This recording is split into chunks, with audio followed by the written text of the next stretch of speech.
Y bueno, vámonos con la película de este podcast. Le toca el turno a La Naranja Mecánica.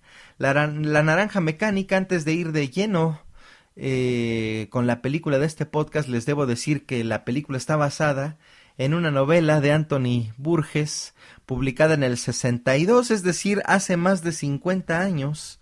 En el 86, Anthony Burgess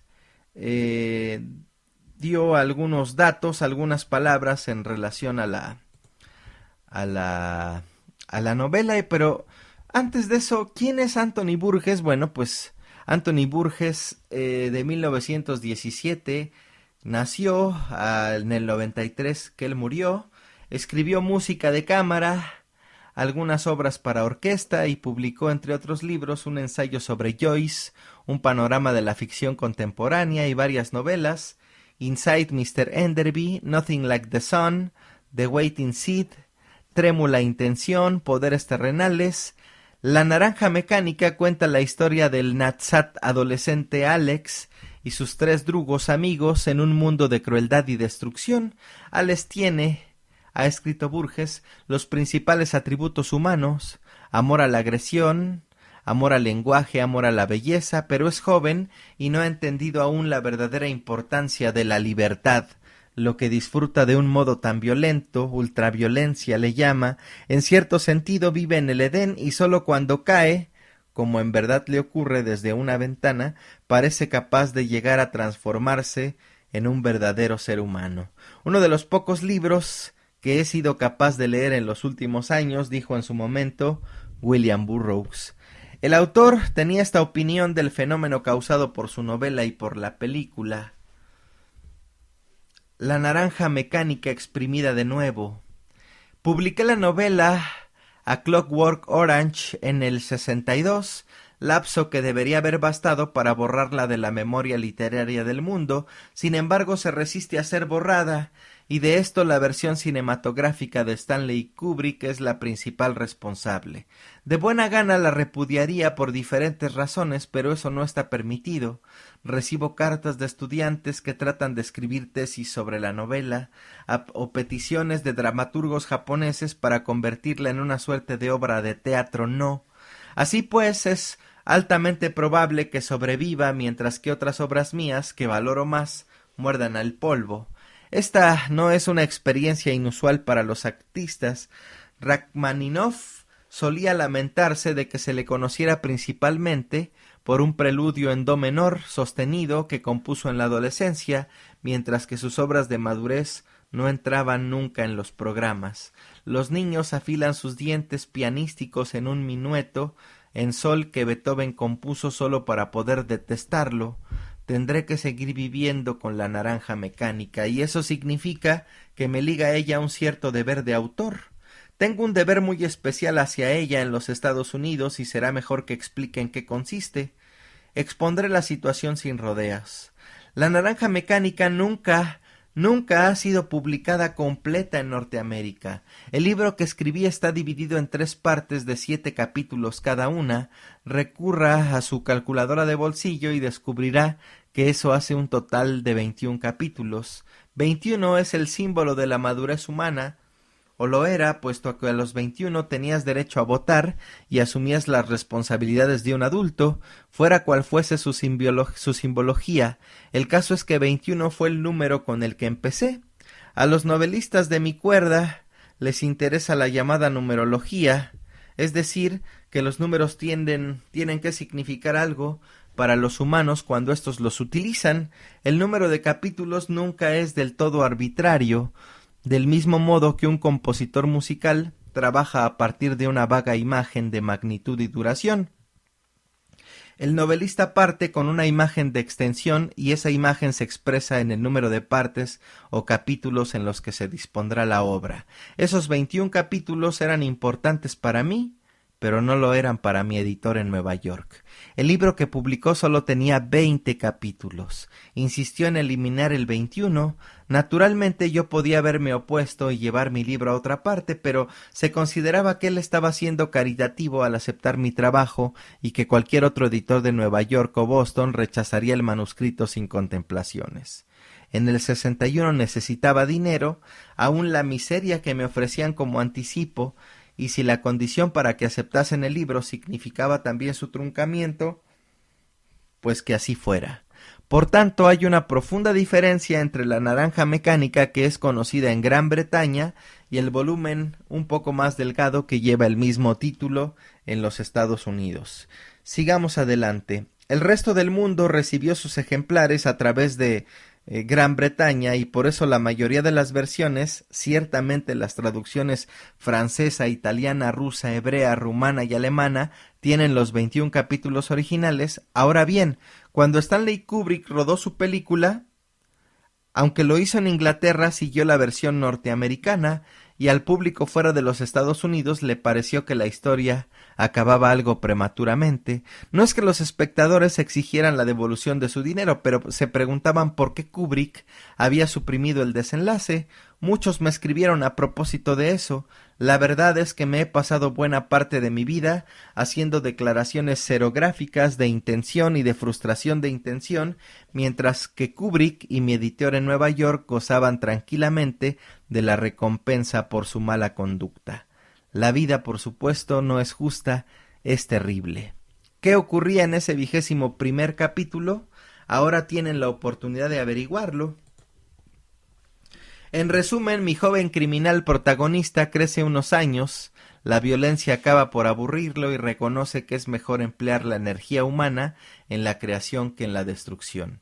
La violencia sin sentido es una prerrogativa de la juventud, rebosa energía pero le falta talento constructivo, su dinamismo se ve forzado a manifestarse, destrozando cabinas telefónicas, descarrilando trenes, robando coches y luego estrellándolos y por supuesto en la mucho más satisfactoria actividad de destruir seres humanos. Sin embargo, llega un momento en que la violencia se convierte en algo juvenil y aburrido. Es la réplica de los estúpidos y los ignorantes. Mi joven rufián siente de pronto como una revelación la necesidad de hacer algo en la vida. Casarse, engendrar hijos, mantener la naranja del mundo girando en las rucas de Bogo o manos de Dios. Y quizá incluso crear algo, música por ejemplo. Después de todo, Mozart y Mendelssohn compusieron una música celestial en la adolescencia, o Nadsat, mientras que lo único que hacía mi héroe era recrear y el viejo 1-2-1-2. Es con una especie de vergüenza que este joven que está creciendo mire ese pasado de destrucción y desea un futuro distinto. En el 20º capítulo no hay ningún indicio de este cambio. El chico es condicionado y luego descondicionado y contempla con júbilo la recuperación de una voluntad libre y violenta. Sí, yo ya estaba curado, dice, y así concluyen el libro norteamericano y la película. El capítulo 21 concede a la novela una cualidad de ficción genuina, un arte asentado sobre el principio de que los seres humanos cambian. De hecho, no tiene demasiado sentido escribir una novela a menos que pueda mostrarse la posibilidad de una transformación moral o un aumento de sabiduría que opere en el personaje o personajes principales. Incluso los malos bestsellers muestran a la gente cambiando. Cuando una obra de ficción no consigue mostrar el cambio, cuando solo muestra el carácter humano como algo rígido, pétreo e impenitente, abandona el campo de la novela y entra en la fábula o la alegoría. La naranja norteamericana o de Kubrick es una fábula, la británica o mundial es una novela. Pero mi editor de Nueva York veía mi 21º capítulo como una traición. Era muy británico, blando y mostraba una renuencia pelagiana a aceptar que el ser humano podía ser un modelo de maldad impenitente. Venía a decir que los norteamericanos eran más fuertes que los británicos y no temían enfrentarse a la realidad.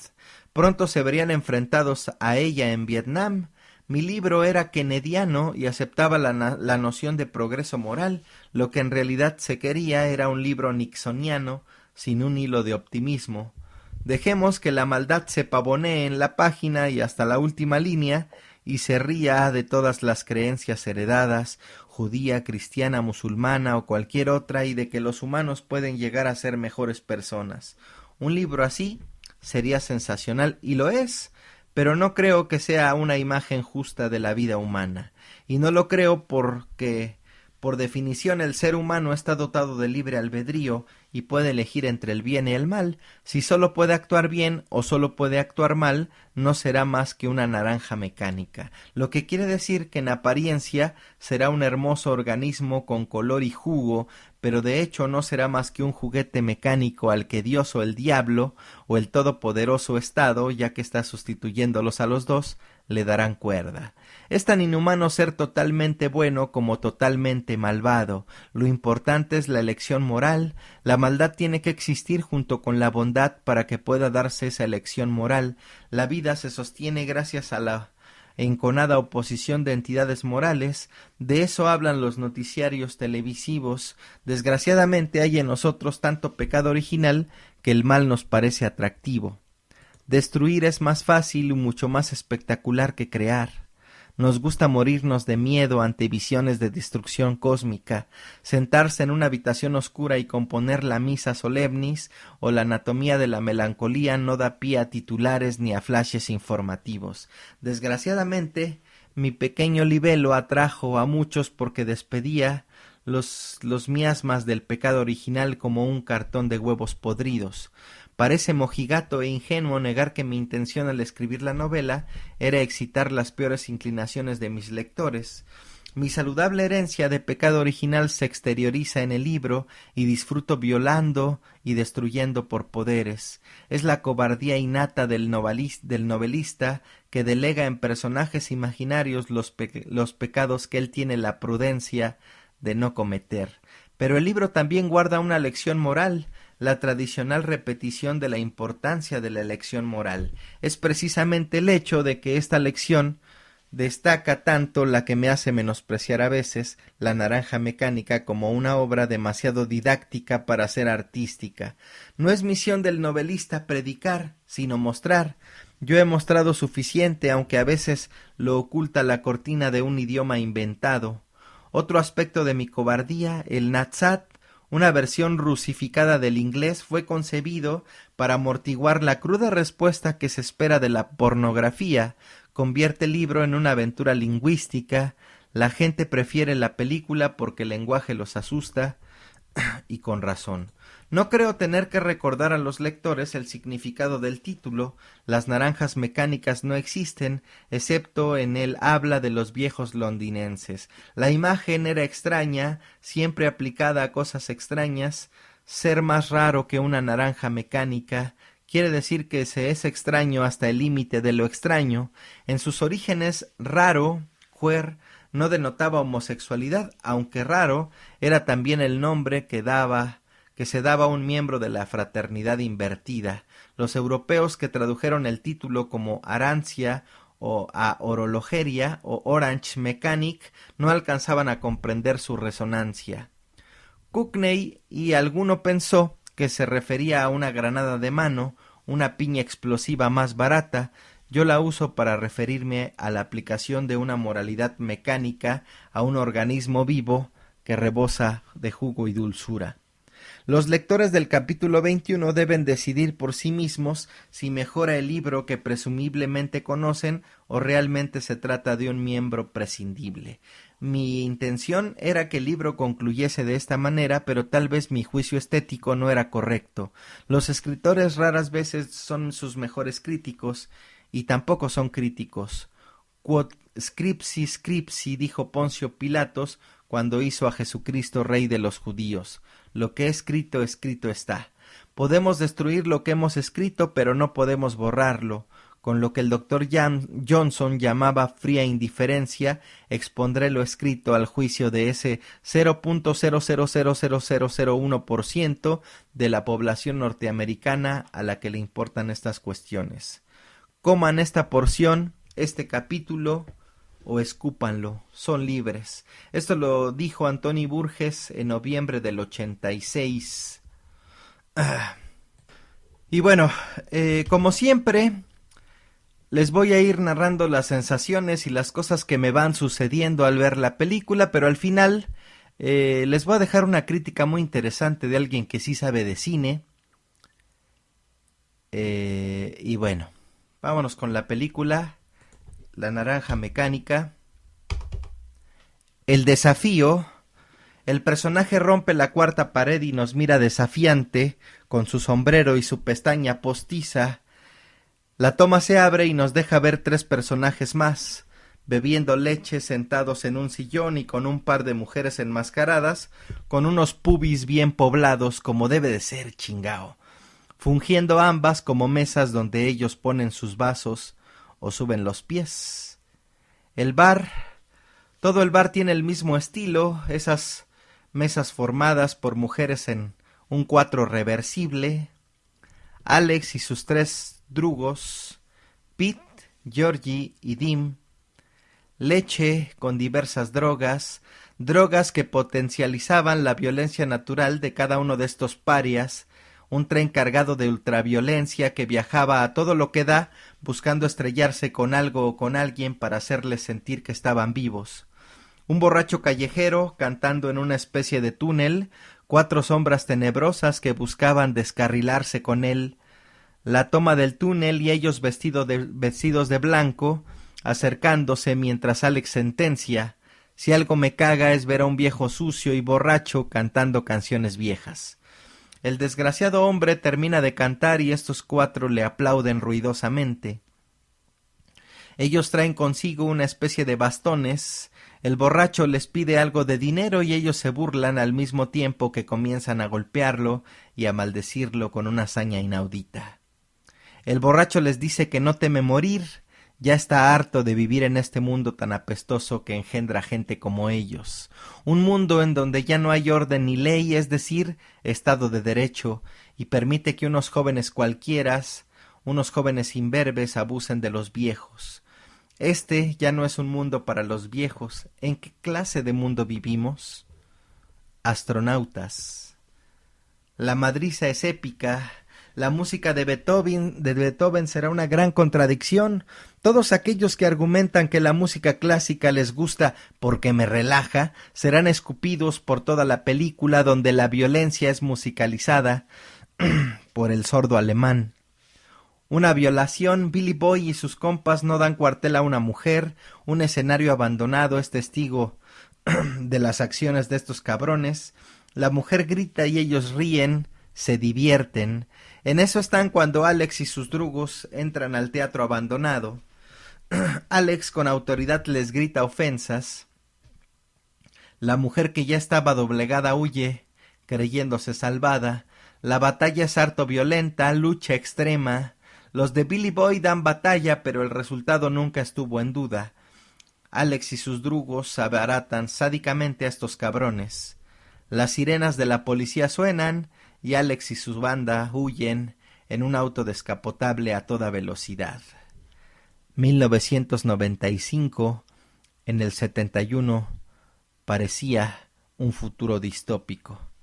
La velocidad se siente hasta en las tripas. Ellos, antepasados de Stuntman Mike, van a toda velocidad sin reducir la velocidad un segundo, avanzan independientemente de todo lo que ose cruzárseles. Los gritos de euforia son elevados, las risas, las caras desfiguradas por la emoción son retratadas por la lente de Stanley Kubrick. Ultraviolencia en un Durango 95. Llegan a una casa, la casa de un hombre que escribe. El estilo de la casa es minimalista, moderno, futurista, y ahí vive él con una mujer que aparentemente es su esposa. Ahí tocan estos cabrones diciendo que ha habido un accidente y que los dejen pasar a usar un teléfono. Craso error. Al abrirles, la violencia estalla. La mujer y el hombre, sorprendidos, comienzan a ser golpeados y violentados. La estridencia se palpa. Mientras los golpean, Alex canta su propia versión retorcida del clásico Singing in the Rain. No mames, qué putiza. El caos se manifiesta dentro del departamento, los estantes de libros caen, la manera atroz con la que desnudan a la señora es perturbadora visualmente y se eleva el sentimiento cuando Alex no para de cantar Singing in the Rain. No mames. La violación se consuma y todo esto visto por los ojos impotentes del escritor. El bar lácteo Coroba Después de una noche cansada y agitada, Alex y sus drogos regresan a recargar fuerzas. La manera en la que sirven la leche es sui generis y sugestiva, misógina pues, unos sofistas divirtiéndose en el sillón donde ellos estaban antes, divertidos sin importarles la violencia de este mundo. Una doña que estaba con ellos comienza a interpretar la 9ª sinfonía de Beethoven a capela, en un mood operístico. Alex los ve con esa mirada que anuncia detonación. Uno de sus drogos se burla abiertamente y Alex le propina tremendo madrazo con el bastón, ocasionando la abierta molestia de Dim. Retóricamente se impone Alex. Murales. Alex se dirige a casa con papá y mamá y se dispone a descansar, dormir. Un cuadro que yo adjudicaría a Milo Manara de una mujer abriéndose el coño es testigo de la escena. Relojes, dinero y una mascota para rematar el día como un minicassette de Ludwig van Beethoven. Cristos bailando, la víbora perturbándonos subliminalmente. El cielo. La sangre, la destrucción, la sangre, el cielo. La noche termina y la madre de Alex llama insistentemente a la puerta. Alex debe levantarse para llegar temprano a la escuela.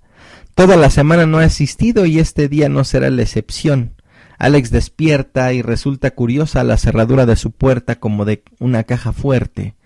Saliendo se topa con un visitante no esperado. El doctor, la madre, le ha dicho de los males de Alex. Le comienza a dar un sermón a Alex y le dice que no se haga pendejo, que él sabe de todos los delitos que va cometiendo una noche sí y la otra también. Billy Boy y sus compinches hospitalizados. El doctor sabe todo. Alex deja de fingir y el doctor mete un dedo en el culo de la herida de bala que duele a la sociedad herida por la hipocresía. ¿Por qué si tienes todo eres un hijo de puta?, le pregunta. ¿Algún demonio se apodera de ustedes?, le pregunta Alex. Puede confiar en mí, señor, le dice Alex. Mensajes subliminales en las tiendas de discos. Alex, con su acostumbrado bastón, pregunta por un material que encargó hace 2 semanas. El LP de Odisea del Espacio 2001 se asoma en el aparador. Alex liga a 2 sabrosas y se las lleva a su cuarto, en una maratónica sección de sexo en trío aparentemente deliciosa, pero por el frame rate de la escena se percibe sosa, fría y aburrida. Los 3 drugos de Alex esperan en el lobby del edificio donde él vive. Cierto sarcasmo percibe Alex, así que les habla claro de la posición de ellos como chalanes y él como el líder de la bandita. Dim es el más alebrestado, pero los otros también parecen inconformes ante los modos de Alex, y claro, de que él se queda con la mayor parte de los botines de sus tropelías. Esa noche tendrá lugar un robo, pero algo más grande de lo que jamás han hecho. Dim repite todo lo que dice Georgie. No mames, qué feo nombre, güey, Georgie. Mames. Georgie se postula como el líder nuevo, pero Alex no está nada convencido de ello. Mientras caminan y pasan al lado de un lago, Alex los madrea e incluso corta a Dim en la mano. De esa manera Alex solventa el problema del desacato y rebelión de sus drogos rebeldes. En un bar, los 4 sentados, Alex, que ya puso de manifiesto quién es el chingón, trata de darles cierta sobada para que no se sientan tan apretados, así que le suelta un poco la correa. ¿Cuál era el plan para esta noche? Un golpe nuevo, la casa de una señora muy rica alejada de la ciudad. Muchos gatos la rodean mientras ella se ejercita. La rutina es la misma. Tocan a su puerta, argumentando un accidente. La señora en esta ocasión no abre, así que estos cabrones deciden entrar de otra manera. La señora habla a la policía para reportar lo raro del incidente y les pide investigar por si acaso. Ella sabe, está enterada lo que le aconteció al escritor y a la señora, pues los periódicos describieron el modus operandi. Una patrulla llegará en breve. En eso está, cuando Alex la sorprende. El forcejeo es hilarantemente violento, las sirenas suenan, Alex sale por la puerta donde los drugos resentidos esperan por él y lo traicionan, dejándolo ahí tendido con la sirena sonando aún más fuerte. Alex es aprendido y ahí él, argumentando conocer la ley, se pone muy chingón, pero los tiras lo quiebran fácilmente. El señor del Deltoid está en la comisaría. Sí, el doctor que cagó a Alex en su casa y lo encuentra todo madreado. La violencia crea violencia, dice uno de los polis. Alex, ya ablandado, niega su culpabilidad y empina a sus compas. Agarren a esos cabrones también. Eres un asesino, Alex, le dice el señor Deltoid, riendo. La señora ha muerto. Eres un asesino. Consecuencias. Deltoid tiene luz verde para putear a Alex, pero solo se limita a escupirle la cara en señal de desprecio. Alex es juzgado y condenado, 14 años rodeado de la lacra más lacra de la sociedad inglesa, el dolor de los padres y la incredulidad de lo que su hijo ha hecho. La recepción de Alex es como se esperaba, la disciplina extrema como método de regeneración, la inspección es exhaustiva. Lo peor, un cura le da un sermón a todos los delincuentes y desde ahí varios de ellos targetean a Alex. La manipulación por miedo y amenaza se hace patente. Si no se portan bien, vendrá un infierno más cabrón que este y cosas por el estilo que ustedes ya conocen, ¿o no? Soy bien anticatólico, pero si tengo un hijo, mejor lo bautizo, no vaya a ser la de malas y se me va a ir al infierno. Y no se hagan pendejos, cabrones. El Calvario, el resumen de la Biblia bien pauneador. Alex busca candidatearse para una nueva forma de reinserción social, el nuevo tratamiento que garantiza no ser tan largo y asegura que el recluso jamás regresará. Ludovic, tratamiento Ludovic se llama. El tratamiento es peligroso y riesgoso y no se ha aplicado por falta de pruebas. No me importan los peligros, solo quiero ser bueno, le dice Alex al padre, sabiendo que con ello tiene un buen avance en su cruzada. Inspección y visita de altas autoridades del reformatorio. Disciplina. Alex es elegido para el tratamiento que en un año garantizará que se convertirá en un ciudadano modelo y un ser humano bueno. Una reflexión sobre la justicia y el ojo por ojo bien buena. Alex será reformado y se irá del centro hacia un hospital llamado Ludovico, donde le implementarán el tratamiento que lo cure de su maldad definitivamente. Y bueno, Alex ya instalado en el hospital tiene la visita de 2 mujeres.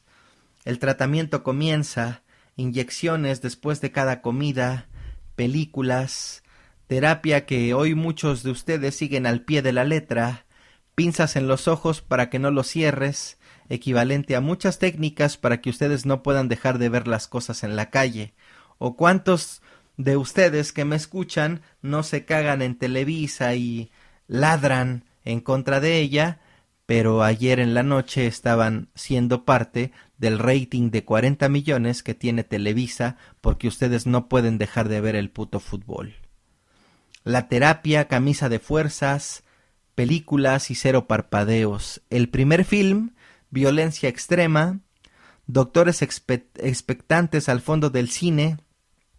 El siguiente film, violaciones grupales, atacando el remordimiento sin poder dejar de mirar para amainarlo un poco. La droga implantada hará el resto, el terror, la impotencia y un ataque de remordimientos. La actuación de Malcolm McDowell es de un nivel avasallador. ¿Que quién es este cabrón? Bueno, pues este compa todavía está rockeando. Malcolm McDowell nació en el 43. Stanley Kubrick lo seleccionó para el papel de Alex e hizo tan buen trabajo que la gente tardó en separarlo del personaje de Alex Delarge por un buen tiempo. ¿Qué ha hecho? Bueno, pues ha estado en la serie del Mentalista, dobló en Silent Hill 2, dobló en Phineas y Ferb, estuvo en CSI Miami, dobló en Kung Fu Panda, estuvo en El Artista, es la voz en Killzone 3, en God of War 3 interpreta a Dédalo, estuvo en Bolt, la del perro, una animada de Disney. En la serie Héroes, él fue Linderman. estuvo en el juego Fallout 3, participó en Halloween 1 y 2, estuvo en la serie de Monk, también dobló en Justice League, en la serie animada, en Teen Titans, en Superman Shadow of Apocalypse fue Metallo, también ha doblado en South Park, estuvo en la serie animada de Superman, en el videojuego de Superman, en la serie animada de Spider-Man, en la serie animada de Batman, y bueno, como pueden ver, este cabrón ha sido muy prolífico. Y bueno, siguiendo con la película. El camino es largo, pero los doctores insisten en que al final de la terapia Alex quedará totalmente curado y readaptado a la sociedad. La moral no ha cambiado, sigue siendo la misma, y cuando Alex la infringía, se sentía de poca madre. La doctora argumenta que si en la sesión de películas violentas Alex se sintió mal, es porque está mejorando. Su ética está midiendo las cosas de manera distinta. Hitler, los nazis marchando al son de Beethoven, escenas de la guerra, Alex sigue fingiendo que mejora, o al menos eso pensamos, alcanza a proyectar que está arrepentido y que en realidad le horrorizan todas esas imágenes. Alex grita desesperadamente, ¡paren ya! Todo esto es un pecado, dice desencajado. La violencia, responden los doctores, no, el usar como fondo musical de las atrocidades a Beethoven, esa es la verdadera atrocidad, dice Alex. El doctor usa eso para torturarlo un poco más. Alex trata de convencerlos de que ya ha comprendido que la ultraviolencia está terriblemente mal, y uno como espectador asume que Alex está fingiendo, ¿no? Alex los trata de convencer de que ya está curado como nuevo. El doctor a cargo se niega. Tú no das el diagnóstico ni el alta. Todo eso lo hacemos nosotros. Un comité, un escenario. Alex sube con su doctor y se para frente a esas 4 decenas de personas que en ese momento tienen el poder de hacer su libertad más pequeña o más grande. Después de 2 años, según los doctores, Alex ya está listo para dejar de ser una lacra para la sociedad. El gobernador hace la presentación, argumentando que con el ejemplo de la rehabilitación de Alex, su partido está cumpliendo con las promesas de que las calles estuvieran más seguras para los ciudadanos. Con este avance, este día es histórico, pues la criminalidad está a punto de extinguirse. En el escenario, un tipo trata de sacar de sus casillas a Alex, agrediéndolo de diversas formas, humillándolo, hasta el grado de hacerle lamer las suelas de los zapatos, ante el agrado de la concurrencia. Ya es como nosotros, unos lamebotas hipócritas que se espantan del que manda. En el escenario, un tipo trata de sacar de sus casillas a Alex, agrediéndolo de diversas formas, humillándolo, y como ya les dije, haciéndole lamer la suela de sus zapatos. El aplauso despide al opresor mientras que Alex se reincorpora. Las pruebas de que Alex está curado siguen. Esta vez una mujer desnuda sale a escena. Alex la mira. Las tetas de ella son perfectas y algunos de la concurrencia no pueden ocultar su lascivia. Ella se acerca a Alex y él la mira desde el piso hincado. Las ideas que cruzan por la cabeza de Alex apuntan a tenerla a ella en el piso y cogérsela violentamente. Al tratar de tomar las deliciosas tetas de ella con sus manos, él se detiene y está a punto de vomitar. Todo esto ante la mirada probatoria del gobernador. Si Alex intenta hacer el mal, tendrá un dolor físico y la única manera de amainarlo es que Alex sea bueno. Así es como funcionó la terapia. Ese es el resultado de la terapia y así lo dice el gobernador, pero no contaba con que el cura la armaría de pedo. El chico ya no puede elegir, debe ser bueno a huevo. Por miedo se le ha quitado la capacidad de elegir. El gobernador dice que eso de la alta ética no es algo que le interese, solamente descongestionar las repletas cárceles y que los internos salgan a la sociedad y no sean malos. Eso es lo importante, lo otro no interesa. Alex ofrecerá siempre la otra mejilla y antes de crucificar a alguien, él mismo dejará que lo crucifiquen. ¿Que no es esa la visión de la Iglesia? Alex, por fin, es un hombre libre. ¿O no es libre? Él llega a su casa muy contento, mira el presente, lee los periódicos que su madre ha guardado desde su aprehensión hasta el titular del día: criminal en libertad, la ciencia ha curado. Alex lo saluda efusivamente. Su agachón padre, sorprendido por la llegada, no oculta bien su contrariedad, su miedo a Alex. Alex ve con contrariedad a Joe, un joven que lo ha sustituido y que ahora ocupa su lugar en esa casa, un huésped que renta su cuarto. Ambos se encaran y Joe toca la herida muy profundamente. El primer impulso de Alex es putearlo, pero cuando osa levantar la mano, comienza a sentirse mal. Se sienta y pregunta por sus cosas, incluido Basil, la serpiente que era su mascota. Prácticamente Alex ya no tiene nada. Su padre le dice que Joe no puede irse y está aprovechando la debilidad de Alex para cargarle la pila. Alex llora y se resigna. La madre llora y Joe la consuela, así que Alex decide irse, o más bien, tiene que irse. Él camina sin destino, abrazando las pocas cosas que le quedan. Un vago borracho y viejo conocido lo aborda. ¿Tendrás una lana, compa? Sí, el mismo al que apalearon él y sus compas al principio de la historia. El mismo que aseguró no soportaba y le daba asco, está ahí, pidiéndole un varo. Alex sorpresivamente le da contra su voluntad, ya que proyecta un odio muy cabrón. El indigente se alegra de recibir la donación, pero al mirar detenidamente a Alex lo reconoce. Alex niega e intenta irse, pero el vago le dice que él nunca olvida una cara. Los lleva a donde están sus compas indigentes y estos lo agreden, lo asfixian, le quitan sus cosas, lo golpean. Alex no hace nada, pues sabe lo que pasará si se los madrea.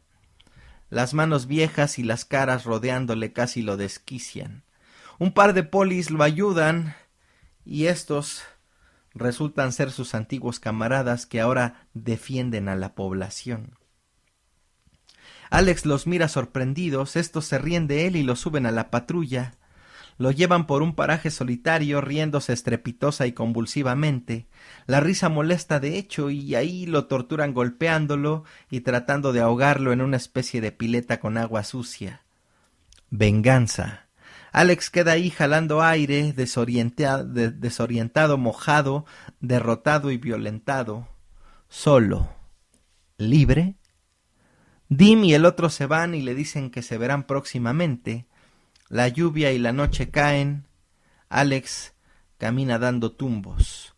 Cae al lodo y erráticamente consigue llegar a un objetivo, que resulta ser la casa del escritor, justo donde violaron a su esposa y la golpearon, y golpearon también a este cabrón para robarle. El escritor escribe dentro de la casa, y esta vez un hombre hace ejercicio. El escritor está en silla de ruedas.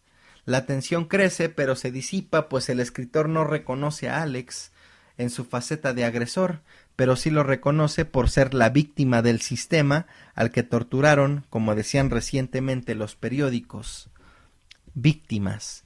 El escritor atiende maravillosamente a Alex. Este toma un baño de tina relajante y reparador, y lo hace mientras, desgraciadamente, tararea Singing in the Rain. El escritor, un claro opositor del gobierno actual, telefonea a alguien diciendo lo que ha llegado a su casa. Lo piensa como un arma contra el gobierno opresor, quejándose de la policía sin escrúpulos y de las técnicas que debilitan la voluntad de las personas. Es una película, no la actualidad, no se me vayan a ofender. El totalitarismo en su máxima expresión. El escritor planea usar a Alex como un ejemplo de las atrocidades que el gobierno actual realiza para coartar la libertad de las personas. La libertad lo es todo. Negociar la libertad por tranquilidad es un deporte muy común, tanto en el contexto de la película como en la vida real. ¿O qué? ¿Tú no has vestido? ¿Tú no te has vestido de menos libertad para salir mejor en la foto? ¿Tú no has vendido ya tu libertad por un poco de paz, tranquilidad y seguridad para ti y los tuyos? Por eso es que deben ser lidereados por alguien que les haga ver bien las cosas.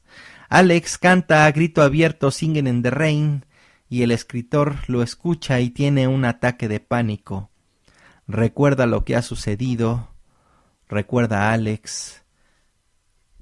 Alex sale del baño, se cambia y tiene preparada la cena.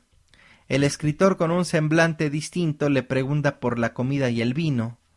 Se nota agresivo y rencoroso. Alex duda en tomarse el vino, pues siente que la atmósfera está muy cargada. Algo pasa. El escritor prácticamente le obliga a beber el vino. Mi esposa me hacía todo para que yo me dedicara a escribir. Mi esposa muerta. El escritor le cuenta a Alex de aquellos cabrones que arruinaron su vida. Le cuenta con ojos inquisidores. Alex tiene miedo, teme que el escritor lo haya recordado y nosotros también no sabemos bien qué pasa. El escritor le habla de que unos amigos vendrán a ayudarle. Una mujer y un tipo llegan y lo saludan amigablemente. Queremos ayudarlo. Esto sucede mientras el escritor no le quita la mirada a Alex con un odio muy cabrón. Él les cuenta de cómo musicalizaban las películas que le hacían ver con Beethoven, con la novena especialmente. Alex ya no puede oírla sin sentirse raro, decaído, siente que de un momento a otro algo terrible le va a pasar. El escritor no deja de acuchillarlo con la mirada y entonces Alex cae fulminado sobre el plato que estaba comiendo. Y lo recluyen en un lugar donde la música de Beethoven lo atormenta. Encerrado no puede dejar de escuchar la novena sinfonía.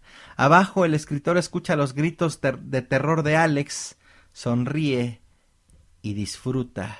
Y bueno, esta analogía o este punto es muy cabrón, porque si bien el escritor es un ser revolucionario que quiere luchar contra la opresión del gobierno, obviamente considera una víctima a Alex de todo lo que le han hecho con la terapia para hacerlo bueno, entre comillas. Al final también es un humano que tiene rencores y que también puede tener su lado oscuro, que en este momento se manifiesta. Tortura a Alex por venganza, una venganza justificada. El ansia de suicidio se despierta en Alex, así que se avienta por una ventana, pero no muere. Todo el cuerpo deshecho, pero vivo. El hombre mecánico. Los periódicos dan la nota: abuso y curas inhumanas por parte del gobierno. Los padres de Alex lo visitan y Alex los rechaza. Ellos le dicen que es bienvenido en casa, pues también, al igual que el gobierno, ellos son culpables. La psiquiatra del hospital habla con él ya un poco más repuesto. Examen, fotos fijas. Alex debe completar algunas frases y todas las que él responde visitan la agresión y la violencia. Parece estar curado de la enfermedad que le inducieron al curarlo. El gobernador está de visita. Dice estar apenado por el daño que le hicieron y se exculpa diciendo que alguien pagará por esto. Viene a hacer un pacto amistoso para que Alex no los joda con sus declaraciones. Somos amigos, le dice. Le habla también del escritor que desea matarlo, un escritor subversivo que ya no es problema, pues ya lo hemos apresado. Nos enteramos de lo que ya suponíamos. El escritor recordó a Alex y lo odia inmensamente. Al escucharlo cantar Singing in the Rain, recordó todo. Alex es la clave por la que el gobierno se está desplomando en las preferencias electorales, y si él declara a favor de sus amigos, entonces la prensa podrá revertir la mala imagen que está por tumbarlos del poder. La prensa llega para tomar fotos de los dos amigos, Alex y el gobernador, muy sonrientes. Este le pone unas bocinas y un aparato moderno donde la alta fidelidad se siente, y Beethoven suena en todo su esplendor. Las fotos, las sonrisas y el final, ese solo lo podrán saber si van y ven la película juzgándosela desde su propia cabeza. Y bueno, aquí quiero hablar un poco de lo que decía el autor acerca del capítulo 21. Finalmente, la película está tocando o poniendo el pie en el cuello de la libertad, haciendo un análisis, haciendo una apología de la violencia, pero también haciendo una crítica acerca de la manipulación mediática, acerca de la manipulación para que la gente sea no buena ni tampoco mala, pero que las acciones que ellos tengan le garanticen a los gobiernos una tranquilidad para que ellos puedan operar de manera tranquila, ¿no?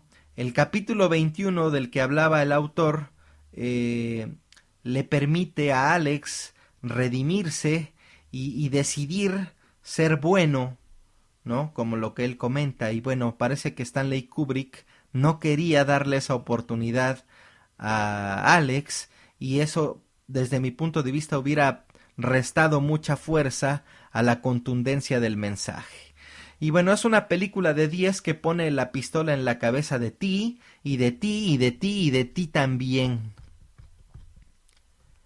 Y bueno, como les decía, les voy a compartir una crítica cinematográfica de la película de Milagros Amondaray, que además de ser una excelente crítica es también una admiradora de la filmografía de Stanley Kubrick en general y de La Naranja Mecánica en particular. Si quieren seguir sus textos, bueno, pues ella escribe en el diario La Nación.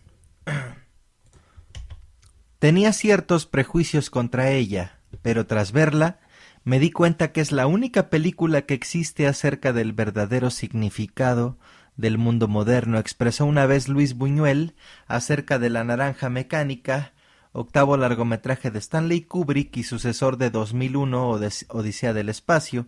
Efectivamente, la novela de Anthony Burgess fue para el director ni más ni menos que el vehículo ideal para canalizar todas sus impresiones sobre el mundo.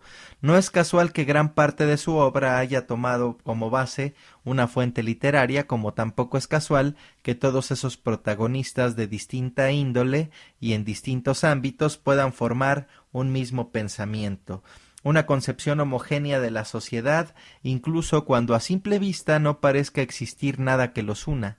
El mundo para Stanley Kubrick es uno en el que las emociones están continuamente supeditadas al cinismo, dejando a sus héroes, como a él le gusta denominarlos, como seres flotando a la deriva. El aspecto sentimental en este plano nunca se pone de relieve, más bien su cine es un cine de obsesiones sostenidas, con individuos que parecen tener una meta preconcebida, moviéndose en terrenos donde el deseo de supervivencia es más fuerte que sus propios ideales. Ay, mamá pulpa. Perdón, es que estoy un poco malo.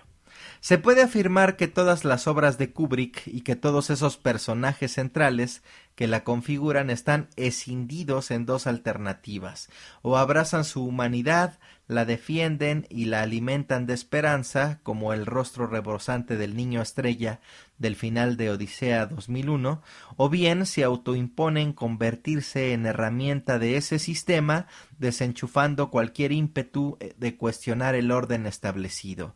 Esta dicotomía también es trasladada a ese ejercicio de transición entre el final de 2001 y el comienzo de La Naranja Mecánica, mientras que en uno, como ya he hecho hincapié, la serenidad estaba omnipresente en la mirada del niño, en el otro, Stanley Kubrick nos invita a entrar por medio de una mirada entre sádica y aberrante.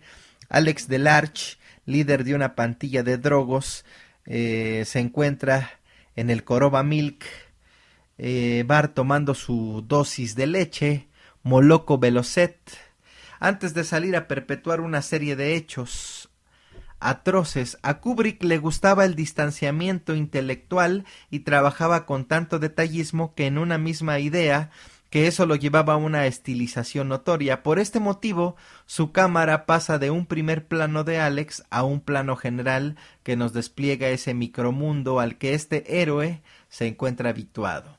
Este preludio no deja de ser incondicional a una de las reglas del realizador. Me gustan los comienzos lentos, esos comienzos que se introducen bajo la piel del espectador y lo envuelven de tal modo que sea capaz de apreciar las notas bellas y los tonos suaves. La analogía con la música tampoco es arbitraria, independientemente de que la música clásica o no sea uno de los aspectos emergentes de la naranja mecánica. Y bueno, si usted está acostumbrado a ver las películas de cierta forma, en la que usted quiere ir a comer palomitas y no tener mayor pedo, bueno, pues entonces las películas de Stanley Kubrick le van a resultar a usted bastante complicadas y bastante sosas y bastante difíciles. Porque antes que nada cumple el rol de introducirse bajo nuestra piel algo que también sería fundamental en Barry Lyndon, y esa escena con el cruce de miradas entre Barry y Lady Lyndon también opera como un elemento más para activar o desactivar ese campo minado que es el mundo bajo la mirada del realizador. En una primera instancia, Singing in the Rain es la vía mediante la cual Kubrick orquesta esa violación grotesca, poniendo así al descubierto su constante asociación de la violencia con el ritmo, con la danza. La escena de Alex enfundado en su traje en blanco, con sombrero bombín, nariz de payaso y bastón, golpeando a un anciano y obligándolo a detenerse en la violación de su mujer es coreografía en estado puro. Una suerte de gran horror show. El enfoque es perverso, un nihilismo que ya había sido provisto en altas dosis con Doctor Strangelove y que acá se convierte directamente en una sátira y en un constante trastoque de las reglas. A Stanley Kubrick no le interesa lo unívoco y por eso destroza preconceptos y emplea esa canción, sinónimo de un sentimiento glorioso, del sumum de la felicidad en un momento de catálisis en aquello que desata en Alex algo inevitable, la concreción de un impulso propio de ese salvajismo natural en el que se encuentra inmerso. A fin de cuentas, para él efectivamente la felicidad es sinónimo de violentas descargas y en consecuencia la canción se vincula con su pulsión ineludible.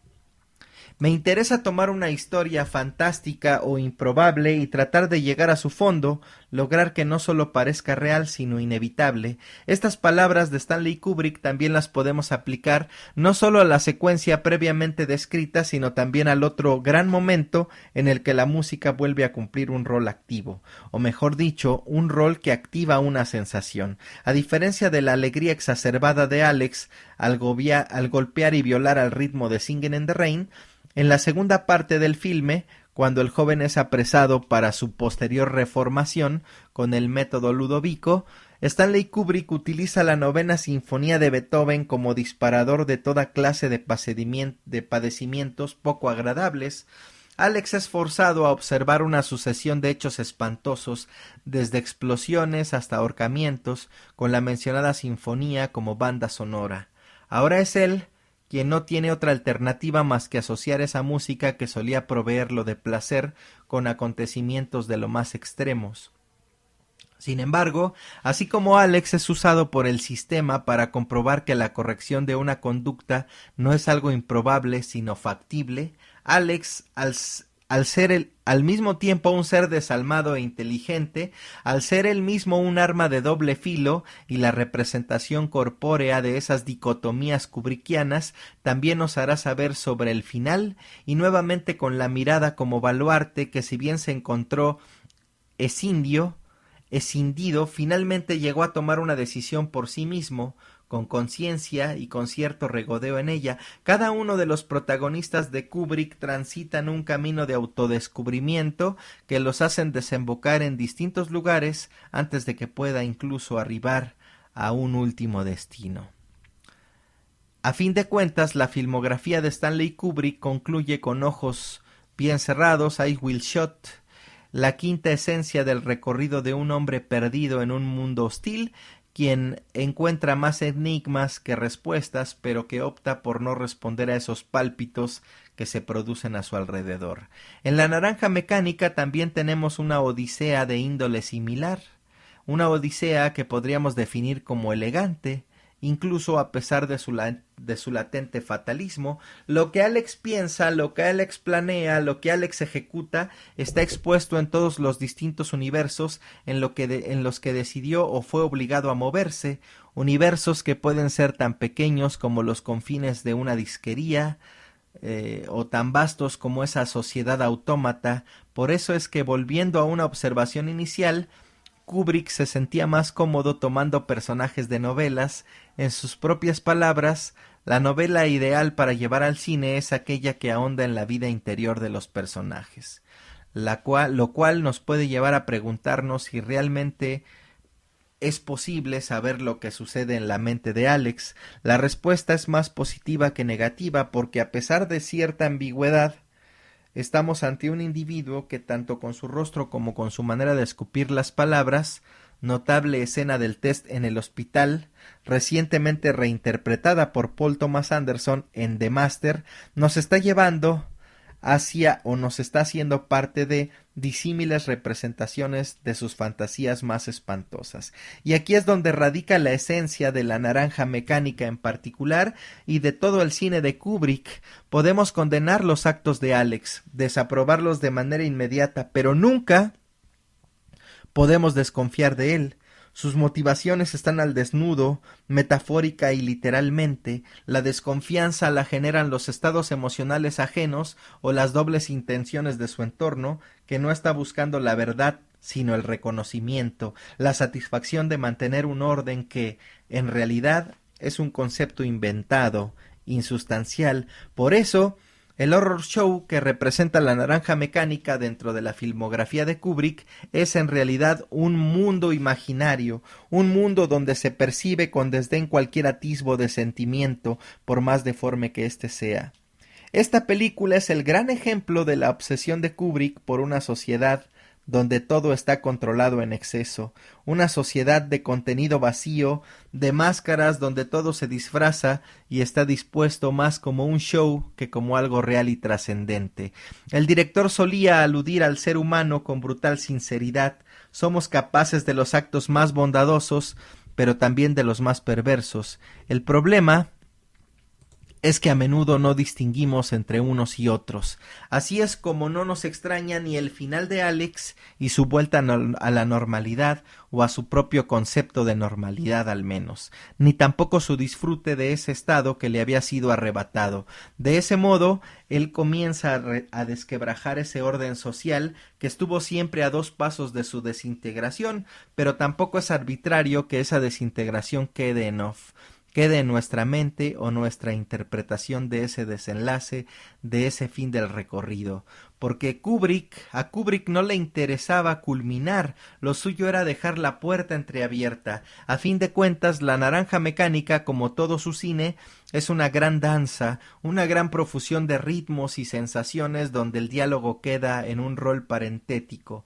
Lo que prevalece es generar impacto, y que entre esas alternativas antagónicas, el bien y el mal, el amor y el odio, el deseo y el miedo, la fidelidad y la traición, nosotros, como los mismos protagonistas, consideremos todas las posibilidades de un mismo hecho, arrollando así los principios o modelos prefijados y situándonos alertas ante la amenaza de fantasmas, ante los enemigos, esos que, como Alex, al torturar y al ser torturado, pueden venir de cualquier lugar, con cualquier tipo de cadencia, y con ningún otro fin más que el de doblegarnos la mente.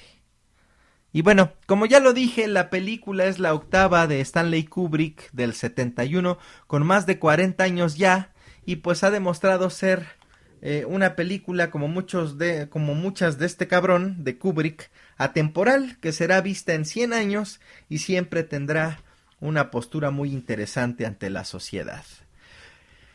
Algunas curiosidades: en un especial de terror de Los Simpson, Bart Simpson sale vestido como Alex, sombrero de copa, ropas blancas y un ojo con pestañas postizas.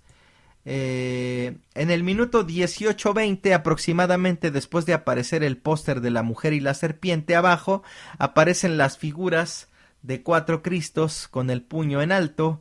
Esa imagen es la que aparece en una de las portadas del libro El Anticristo, de Friedrich Nietzsche. En la escena en que ponen a Alex a visionar películas por primera vez, la primer película en la que se ve a un tipo siendo apaleado, este resulta ser Roman Polanski. En el videojuego Conquer Bad Fur Day, el inicio es igual que el principio de la película. Cuando están por golpear al vagabundo, la sombra de este se proyecta tomando forma de un perfil de cara humana. El título original de la película es The Clockwork Orange. Orange en inglés significa naranja, pero en verdad proviene de otra palabra, Orange, una palabra de Malasia donde el autor del libro, Anthony Burgess, vivió durante varios años. Esta palabra tiene otro significado y es el de persona. De esta manera el escritor hizo un juego de palabras y realmente lo que el título significa es el hombre mecánico, es decir, Alex, después de aplicarle el tratamiento de Ludovico. El filme está prohibido en Corea del Sur y Singapur. También estuvo en Irlanda hasta el 99. Ahora pues nada más está censurado. Se estrenó con escenas censuradas en Australia, en Argentina, en Chile, en Finlandia, en Francia, en Alemania, en Italia, en México, Holanda, Noruega, Suecia y Japón, y originalmente estuvo clasificado como X, en Inglaterra hasta el 99, en Estados Unidos hasta el 72 y en Israel, y luego eliminaron algunas escenas. El bar que aparece en la película es el Boloco, el mismo bar que aparece en la cinta de Danny Boyle de Trainspotting. Por cierto, ya fui a ver En Trance de Danny Boyle y está bien buena, güey. Chéquenla. Entre las escenas que muestran las portadas de los diarios más importantes respecto a sus opiniones sobre el tratamiento Ludovico, se puede observar solo por unos segundos el nombre de Burgess al lado de la foto de uno de los generales del gobierno que coordinan el tratamiento. Al principio de la película pueden darse cuenta de que es la misma canción con la que comienza El Resplandor, pero con unos arreglos distintos. El libro que está escribiendo Frank Alexander, el escritor, cuando Alex y sus drugos irrumpen en su casa, se titula La naranja mecánica. Hay muchos símbolos fálicos, la serpiente arrastrándose entre las piernas de una mujer en un póster, los helados que se están tomando las chicas de la tienda de discos, la punta del bastón que lleva Alex y la estatua que usa Alex para matar a la mujer de los gatitos. La mayoría de las pinturas que hay en la habitación donde Alex mata a la mujer de los gatos son los cuadros que la misma mujer ha estado colgando en su habitación. La violación a la mujer de Alexander está basada en un ataque que sufrió la mujer de Burgess cuando 4 americanos durante la Segunda Guerra Mundial, hecho que causó que abortara. El director Stanley Kubrick solicitó a la agrupación inglesa Pink Floyd utilizar la música de su Atom Heart Mother para la película, pero los Floyd no aceptaron. El papá de Alex es Delbert Grady. ¿Quién es Delbert Grady? Bueno, pues el supuesto exvigilante de la película El Resplandor. Y de ahí, pues a lo mejor podríamos inferir que por eso es el carácter que tiene este Delbert Grady. Antes de que el director Kubrick llegase a estar envuelto en la película, fueron considerados varios repartos para Alex y sus drugos.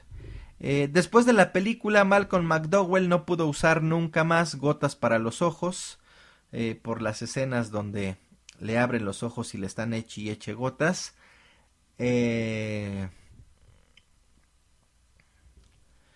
Cuando Alex se dirige a la tienda de discos, podemos ver en la entrada a un hombre leyendo la prensa. Este sujeto es el mismo Stanley Kubrick, realizando un cameo. Kubrick realizó personalmente un estudio de mercado introduciendo en su computadora los resultados obtenidos por las salas en los últimos 2 años y el índice de frecuentación de espectadores teniendo en cuenta el tipo de películas estrenadas en ellas. Una vez obtenidos los resultados, seleccionó los cines norteamericanos en los que se iba a estrenar su filme. O sea, en ese tiempo no era la cadena tal ni madre. Ese güey decidía en qué cine se estrenaba.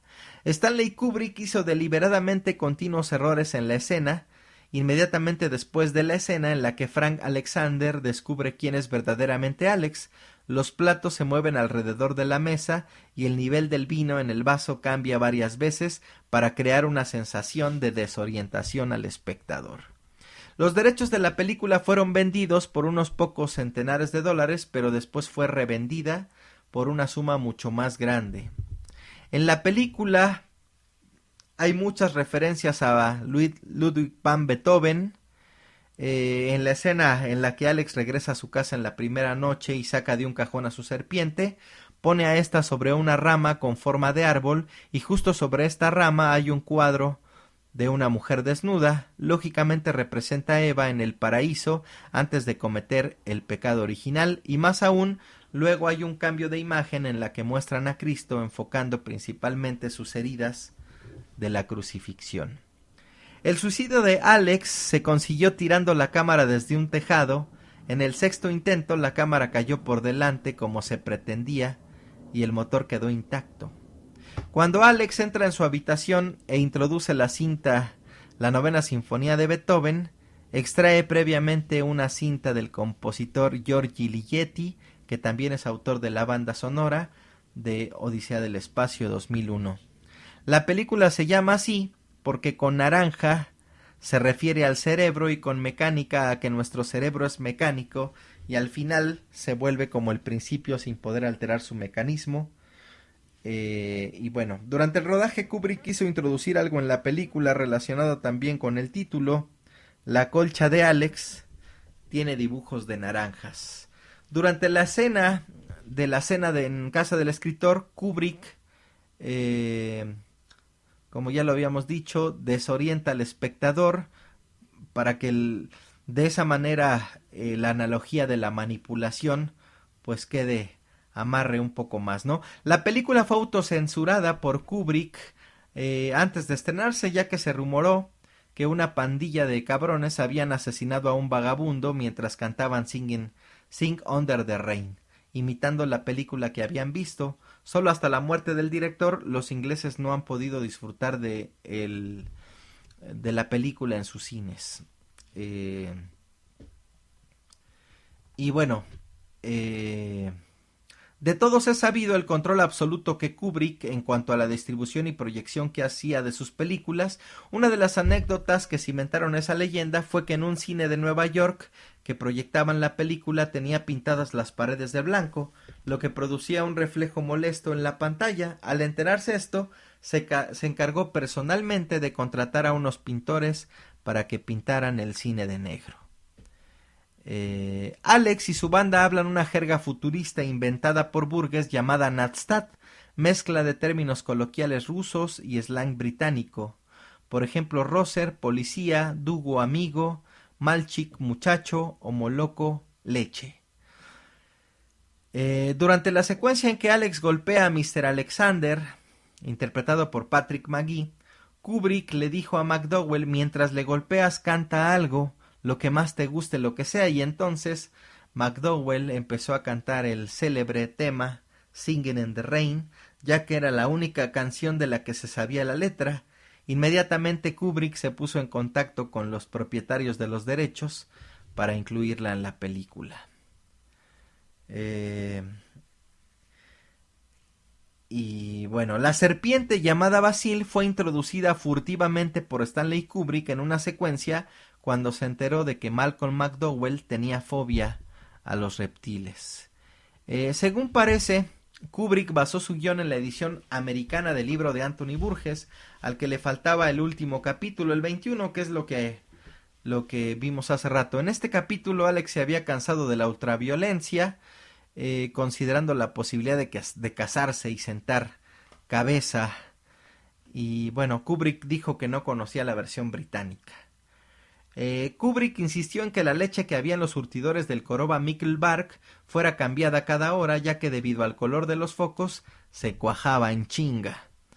Y bueno, mientras se filmaba la secuencia donde Alex es sometido al tratamiento Ludovico, Malcolm McDowell sufrió una pequeña lesión en sus córneas que lo dejó ciego durante unos días. También se fisuró varias costillas durante la escena en que es golpeado y humillado en el escenario y sufrió síntomas de agotamiento al averiarse el aparato de inmersión durante una toma subacuática. En el 68 Mick Jagger, líder de los Rolling Stones, se interesó por llevar al cine La Naranja Mecánica.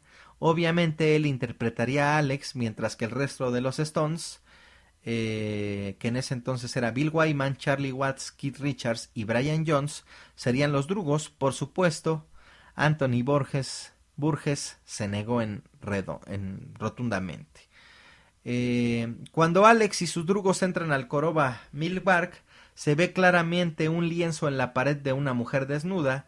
La misma pintura aparece también en una secuencia del Resplandor, película del 80, también de Stanley Kubrick. Cuando Dim y Pete, convertidos en policías, detienen a Alex, lucen sus placas los números 665 y 667. Por consiguiente, al hallarse entre ellos, a Alex le correspondería el número del diablo, el 666. Años después del estreno de la película, McDowell dijo: durante el rodaje de La Naranja Mecánica amé y odié a Kubrick al mismo tiempo, pero creo que la calidad humana de Kubrick no está a la altura de su talento. Se comportaba con los actores como el más terrible de los tiranos. El guardaespaldas de Mr. Laxander, el escritor, fue interpretado por David Prowse, quien 2 años después, en el 73, sería el horroroso monstruo del clásico de Terence Fisher, Frankenstein and the Monster from Hell, convirtiéndose luego en el 77, de la mano de George Lucas, en el temible Darth Vader de la Guerra de las Galaxias y de las secuelas. Destacar que Prowse, fornido culturista y experto en lucha libre, cayó agotado al repetir hasta 30 veces una escena en la que llevaba en brazos a Patrick Magee. Al término del rodaje, Kubrick declaró: si Malcolm McDowell no hubiese estado disponible, probablemente no se habría podido hacer la película. Y bueno, chequen la película, una película de 10, bastante cabrona, que seguramente cuando la vean les va a ocasionar ciertas sensaciones, ciertas emociones bastante interesantes.